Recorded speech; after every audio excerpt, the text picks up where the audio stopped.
Chers spectateurs de RP Média, bonjour. Vous êtes de plus en plus nombreux à nous suivre sur nos sites internet www.rpmedia.com, sur notre site Facebook et sur notre Twitter. Donc aujourd'hui, nous vous accueillons pour un face-à-face RP Média. Avec nous, Kane Yaya, bonjour. Bonjour. Et nous devions recevoir aujourd'hui M. Issa Diallo du parti URD. Malheureusement, il n'a pas pu venir car il a eu un décès d'un proche. Donc nous lui présentons, l'équipe RP Média, toutes nos condoléances. Que l'âme du défunt repose en paix.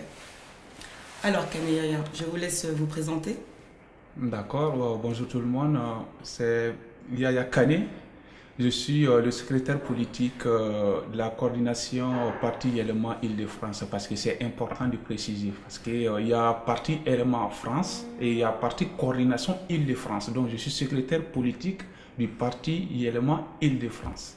Donc pour le premier thème, nous allons parler du MNLA qui baptise le camp de Kidal en plein pourparlers. Alors, comment expliquez-vous cet acte et quelle incidence sur la suite des événements? Mais avant de répondre à cette question, je tiens à remercier toute l'équipe RP Média d'avoir pris cette initiative, en fait, de nous donner la parole, de nous expliquer, en fait, de donner de bonnes informations aux téléspectateurs, parce que nous avons remarqué que sur beaucoup de médias français et européens, il y a beaucoup qui réclament spécialistes de tel pays africain, spécialistes de tel pays africain, mais ce n'est pas du tout le cas. Donc, je remercie beaucoup toute l'équipe RP Média. Pour la première question, en fait, l'acte que MNLA vient de poser à Kidal, à mon avis, c'est un non-événement pour moi. C'est un non-événement parce que ça n'a aucun sens. Et d'ailleurs, les autorités maliennes ont bien fait de ne pas réagir, parce qu'une autorité responsable ne réagit pas à toutes les actions, surtout des actions de ce type-là. Donc ça n'a aucun sens pour moi. Ça ne peut pas avoir d'incidence sur les pourparlers qui se déroulent actuellement à Alger. C'est-à-dire, pourquoi vous dites que ça n'a aucun sens? Est-ce que vous pouvez être plus clair? Oui, parce que jusqu'à preuve du contraire, Kidal fait partie du Mali. Donc c'est une région, enfin, une des régions administratives de la République du Mali. Donc baptiser un camp militaire, en fait, c'est dans les prérogatives, en fait, des autorités de la République. Donc c'est pas un groupe, en fait, qui baptise un camp militaire comme ça. Donc, c'est la raison pour laquelle moi je pense que c'est un non-événement. Alors, pensez-vous que le Mali et communauté internationale ont le moyen et la volonté de contraindre ces locataires du nord du Mali à respecter les clauses des négociations? Bon, le Mali n'a pas, sincèrement, au jour d'aujourd'hui, le Mali n'a pas tous les moyens nécessaires, en fait, pour contraindre ces groupes-là, en fait, à respecter les clauses pour parler. Mais pour ce qui est la communauté internationale, elle a les moyens, mais la volonté, je ne sais pas. Mais les moyens, quand même, la communauté internationale a ces moyens-là, de contraindre ces groupes armés à respecter les clauses de pourparlers. Alors, peut-on gouverner un pays en crise en passant plus de temps hors du pays? Donc, quel est l'intérêt pour le Mali et le président Ibeka de répondre à cette invitation de commémoration du 70e anniversaire du débarquement, quand on sait que l'urgence caractérise dans les domaines de la vie des Maliens? Bon, pour cette question, moi je ne dirais pas que le président de la République passe tout son temps à l'extérieur. Non, ça, moi je vois plutôt le contraire. Vous savez, enfin, vous n'êtes pas sans savoir que le Mali est dans une situation qui n'est pas du tout confortable sur le plan sécuritaire et puis sur le plan économique. Donc, il est normal que le président de la République sorte de temps en temps, en fait, pour aller chercher des soutiens des autres pays frères et amis du Mali. Donc, pour ce qui est la présence du président de la République en France pour la commémoration, en fait, vous n'êtes pas sans savoir non plus que beaucoup de pays africains, notamment les Maliens, sont morts, en fait, pour la libération de la France. Donc il est normal que le président de la République accepte, en fait, cette invitation pour venir les rendre hommage. Moi, je ne vois pas du tout les problèmes à ce niveau-là. Est-ce que les différents voyages de Ibeka ne cachent-ils pas quand même un refus d'affronter la réalité dans la gestion du pays? Parce qu'il voyage beaucoup, quoi. Bon, moi, une fois encore, moi, je ne peux pas dire qu'il voyage beaucoup, en réalité. C'est vrai, le Mali est en crise. Ce n'est pas parce que le pays est en crise que tout doit s'arrêter. Non, au contraire. Le Mali a besoin, en fait, des soutiens des autres pays. Donc, le président, il ne va pas dans ces pays-là. C'est pas dans le cadre, en fait, des visites de courtoisie. Il va, c'est des visites de travail. Il va, en fait, pour avoir des soutiens, en fait, de ses pairs, afin de venir en aide à un État qui est le Mali. Actuellement, tout n'est pas du tout rose, quoi. Oui, c'est vrai. Bon, de dire qu'il fuit, en fait, de sa responsabilité vis-à-vis des Maliens, non. Mais je ne dirais pas que tout ce que le président de la République a fait est bon. Non, pas du tout. Il a pris des initiatives, même si ces initiatives sont venues tardivement. Par exemple, la concertation avec les partis de l'opposition, afin de se réunir sur la même table pour débattre, en fait, pour parler qui se déroule actuellement en Algérie. Mais comme on a d'habitude de dire mieux vaut tard que jamais, donc il a pris cette initiative, donc nous ne faisons que l'encourager dans ce sens-là. Mais est-ce que les moyens sont que dans les voyages, aller chercher du soutien? Je pense qu'il serait aussi intéressant qu'il reste un peu plus souvent sur le territoire, du coup, pour essayer de régler justement les problèmes intérieurs. Bon, une fois de plus, moi, je ne vois pas en quoi on peut dire que le président de la République voyage beaucoup, quoi. Par exemple, si ce n'est pas le voyage qu'il vient de passer, enfin, d'effectuer en France ici, il a fait pas mal de temps sur le territoire national sans sortir, quand même, quoi. Donc, alors, le Premier ministre se déplace plus à l'intérieur du Mali qu'à l'extérieur. Y a-t-il un style Mara différent du style Ibeka? Non, bon, je ne dirais pas un style Mara différent du style Ibeka. Non, c'est de la complémentarité, en fait. Il a été choisi par le président de la République parce que le président de la République lui fait confiance pour engager son programme. Donc, Mara, bien avant être nommé Premier ministre, c'est quelqu'un, en fait, de terrain. Il aime être sur le terrain, il aime occuper le terrain.